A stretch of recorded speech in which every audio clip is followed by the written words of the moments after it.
नाजरीन, दानिश्वरों का एक मखसूस तबका चीख रहा है कि वज़ीर-ए-आज़म इमरान खान जोश में होश खो गए और अमेरिका और यूरोपीय यूनियन को खुलेआम ललकार दिया। ऐसी बात करने वालों में बहुत कम तादाद इमरान खान से मोहब्बत करने वालों की भी है, जिन्हें इमरान खान की जान अजीज है। ताहम अक्सर ये बयानिया बुग़्ज़ियों की जानिब से फैलाया जा रहा है। एक बात तो तय है कि जो लोग ये एतराज कर रहे हैं वो इमरान खान को जानते ही नहीं। जान की परवाह करके अमेरिका से डरना होता तो इमरान खान 2011 में बगैर किसी सिक्योरिटी के अमेरिका के ड्रोन हमलों के खिलाफ कबायलियों के हमरा लॉन्ग मार्च न करते। अगर इन्हें जान की परवाह होती तो खैबर पख्तूनख्वा में अपनी सूबाई हुकूमत के दौर में नेटो सप्लाई रोकने जैसी हिम्मत न करते, जो बड़े बड़े ममालिक के लीडर भी न कर सके। इमरान खान बातिल को ललकारने के लिए आए हैं। वो पूरे होशो हवास में अक़वाम मुत्तहिदा में खड़े होकर भी ललकार आए हैं। इन्होंने अपने हर इंटरव्यू में मगरिब की दोगला पॉलिसियों पे तनकीद की है और अमेरिका को एब्सोल्युटली नॉट कहा है। ये कोई अचानक अवाम के सामने भड़क नहीं थी, बल्कि इन्होंने अमली तौर पर ही अमेरिका को 10-12 सालों से ललकारा हुआ है और इन्हें अड्डे भी नहीं दिए हुए, और यूरोपीय यूनियन को भी इन्होंने टकासा जवाब दिया। रही बात यूरोपीय यूनियन की नाराजगी और GSP प्लस का दर्जा खत्म करने की,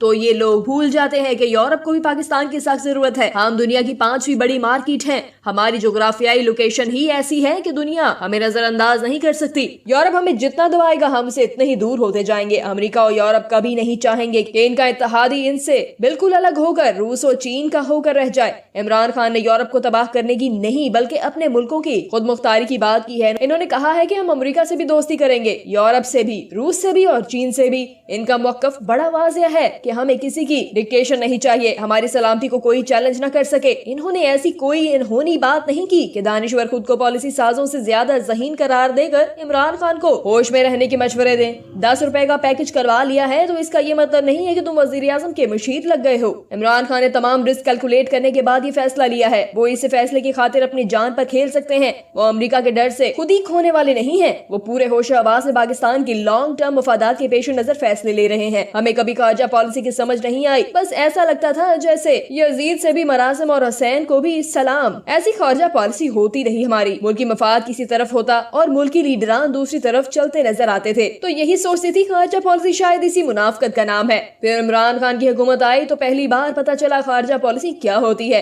कश्मीर पर 2 टोक मौक़िफ़, भारत मज़ाकरात नहीं करना चाहता तो इसका भी 2 टोक मौक़िफ़, वज़ाई हदूद की खिलाफ वर्जी हुई, इस पर 2 टोक मौक़िफ़, अफगानिस्तान, चाइना, रूस, अमेरिका समेत दुनिया के हर मुल्क के सामने 2 टोक मौक़िफ़ अपनाया गया। जहाँ पाकिस्तान की बेहतरी नजर आई वही मौक़िफ़ अपनाया गया। आलमी सतह पर पाकिस्तान का मुकदमा हो, उम्मत मुसलमान का मुकदमा हो, कश्मीर, अफगानिस्तान या फलस्तीन का मुकदमा हो, या तौहीन रसालत सल्लल्लाहु अलैहि वसल्लम का मुकदमा हो, जहाँ दिलेरी से इसको लड़ा तो समझ आया कि अरे नहीं भाई, खारजा पॉलिसी मुनाफिकत का नाम नहीं बल्कि असल खारजा पॉलिसी तो यही होती है, मुल्की मफाद पर सीधा मौक़िफ़ अपनाया जाए। मुनाफिक तो इससे पहले वाले हुक्मरान थे और इनकी पॉलिसी मुनाफिकत पर मुबनी थी। कल के जलसे के बाद हम ये कह सकते हैं कि आज से ऑपोजिशन का ग्राफ डाउन होना शुरू हो गया है। बिलावल जरदारी साहब और शहबाज शरीफ साहब की छोटी छोटी जलसियां इमरान खान के आइंदा होने वाले बड़े जलसों के बोझ तले दब जाएंगी। तहरीके अदम एतमाद तो हवा में बिखर चुकी, लेकिन अब लड़ाई का बगल बच चुका है। 2018 में ऑपोजिशन इमरान खान को अंडरस्टैंड नहीं कर सकी थी, जिसका ख्याल था कि वो दूसरे हुक्मरानों की तरह मुल्की हालात को देखते हुए कॉम्प्रोमाइजिंग हो जाएगा। कुछ ताकतवर लोगों ने कोशिश भी की थी कि हत्ता के पार्टी के अंदर से भी दबाव डाला गया कि कुछ कॉम्प्रोमाइज करते हुए आराम से हुकूमत की जाए, लेकिन वो ना माना। इसलिए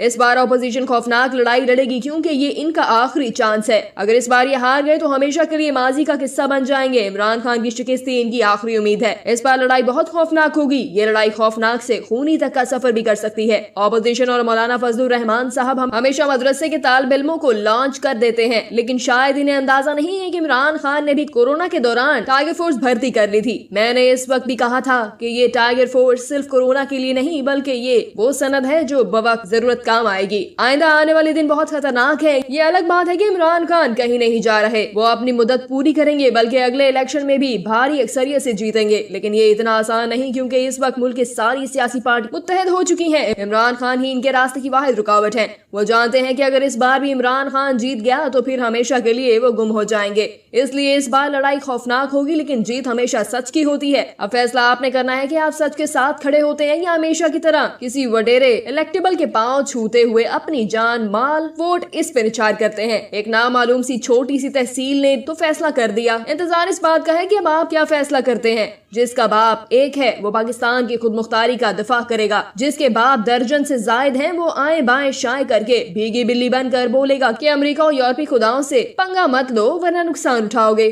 یہ جتنے بھی منافقین اور گیدڑ اپنے سستے مشورے دے رہے ہیں، ان کے مفادات امریکہ اور مغربی ممالک سے جڑے ہوئے ہیں۔ وزیر اعظم پاکستان عمران خان صاحب، آپ جس طرح دلیری و جرأت مندی سے ہر فورم پاکستان کا مقدمہ پیش کر رہے ہیں، اس پر پوری قوم آپ پر فخر کرتی ہے۔ ہمیشہ سے جو ممالک خود کو سپر طاقت سمجھ کر پاکستان کے ساتھ معاندانہ رویہ اختیار کرتے آئے، آپ ان سے برابری کی بنیاد پر بات کر کے جس طرح انہیں ان کی زیادتیوں پر آئینہ دکھایا ہے، اس طرح پوری قوم آپ کو سلام پیش کرتی ہے اور محب وطن پاکستانیوں کے دلوں میں خوشی کی لہر دوڑ گئی ہے۔ بیرونی پاکستان مخالف طاقتیں از خود اور اپنے ایجنڈوں کے ذریعے آپ کو وزارت عظمیٰ کے عہدے سے ہٹانے کی ہر ممکن کوشش کر رہی ہیں۔ محب وطن پاکستانی اندرونی اور بیرونی پاکستان مخالف قوتوں کے خلاف آپ شانہ بشانہ کھڑے ہیں۔ انشاءاللہ ملک و قوم کے مفاد میں ہر مقام پر آپ کو بھرپور کامیابیاں ملیں گی۔ ملک کے اندرونی بیرونی دشمنوں کو عبرتناک شکست کا سامنا کرنا پڑے گا۔ پوری قوم امید کرتی ہے کہ آپ وطن عزیز کو ترقی کی راہ پر گامزن کر کے ترقی یافتہ ممالک کے برابر لا کھڑا کریں گے اور عوام کی بالادستی اور خوشحالی کے لیے بھرپور کردار ادا کریں گے۔ عمران خان صاحب، اللہ تعالیٰ آپ کو صحت و تندرستی کے ساتھ بہت لمبی عمر دے اور ہر مقام پر کامیابیاں عطا فرمائے۔ یورپ اور امریکہ کیوں پاکستان کو دھمکیاں دے رہے ہیں؟ اس لیے کہ عمران خان نے پاکستان میں ان کے پیدا کیے ہوئے ایجنڈوں کو دھول چاٹے پر مجبور کر دیا ہے اور ان سے برداشت نہیں ہو رہا کہ مستقبل قریب میں یہ کھوکھلی دھمکیاں دینے والے عمران خان کو قتل کروانے کی دھمکی بھی کھل کر دینے والے ہیں، جو انشاءاللہ اللہ تعالیٰ کو بھی کبھی منظور نہ ہو۔ جس کو اللہ عزت دے اس کو کسی کی مجال ہے کہ بے عزت کر سکے، یا یوں کہہ لو کہ جس کو اللہ رکھے اس کو کون چکے۔ پاکستانیوں قدر کرو اس بندے کی جس کو 75 سالوں کے اندھیرے کے بعد اللہ تعالیٰ نے کہیں باہر سے آپ کے لیے امپورٹ نہیں کیا، بلکہ پاکستان کی سرزمین کی ایک ماں کی کوکھ سے جنم دے کر پاکستان کو ان اندھیروں سے نکالنے کے لیے اور پاکستان کے دشمنوں کو اندھیروں میں دھکیلنے کے لیے نوازا۔ نکلو اپنے اس فضول بغض اور جہالت اور پاکستان کو بچانے کے لیے اس روشنی کا ساتھ دو۔ چھوٹے موٹے مسائل آتے ہیں مگر وقت گزرنے کے ساتھ ساتھ وہ بھی حل ہو جاتے ہیں۔ اگر آج آپ نے اپنی جہالت سے نکلنے کی کوشش نہ کی تو اگلے 100 سال تک آپ کی 10 نسلیں بھی اس اندھیرے سے شاید نہ نکل پائیں، اور پھر اللہ تعالیٰ بار بار ایسے بندے پیدا نہیں کرتا جس کا ایمان پختہ اور زمین روشن ہو۔